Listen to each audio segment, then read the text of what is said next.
અમદાવાદની માઇકોપ કંપનીની મોટી સફળતા મંગળની માટીનો ઉપયોગ કરી 3D મુદ્રિત વિકિરણ રક્ષક ઢાલનું સફળ પરીક્ષણ કર્યું। અમદાવાદ સ્થિત માઇકોપ નામની ખાનગી કંપનીએ અવકાશ સંશોધન ક્ષેત્રે એક મહત્વપૂર્ણ અને ઐતિહાસિક સિદ્ધિ મેળવી છે। કંપનીએ ભારતીય અવકાશ સંશોધન સંસ્થાનની ભૌતિક અનુસંધાન પ્રયોગશાળા અને આકાશ સ્પેસ સ્ટુડિયોના સહયોગથી મંગળ ગ્રહની માટી જેવા પદાર્થનો ઉપયોગ કરી એક ખાસ ત્રિપરિમાણીય મુદ્રિત રક્ષણાત્મક ઢાલનું સફળતાપૂર્વક નિર્માણ અને પરીક્ષણ કર્યું છે।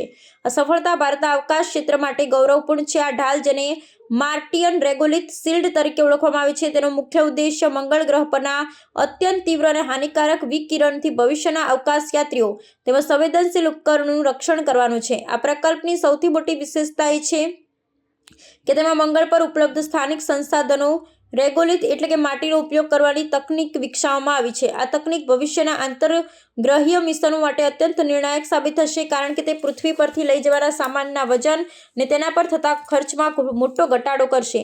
ગુજરાતમાં આવેલા મંગળ ગ્રહ જેવા કૃત્રિમ વાતાવરણ ધરાવતા સ્થળ પર આ ઢાલનું સફળ પરીક્ષણ કરવામાં આવ્યું હતું। આ સિદ્ધિ ભારતને એવા કેટલાક ગણ્યા ગાંઠ્યા દેશોની હરોળમાં મૂકે છે જેઓ અન્ય ગ્રહો પર માનવ વસાહત સ્થાપવા માટેની જરૂરી તકનીકી વિકસાવી રહ્યા છે।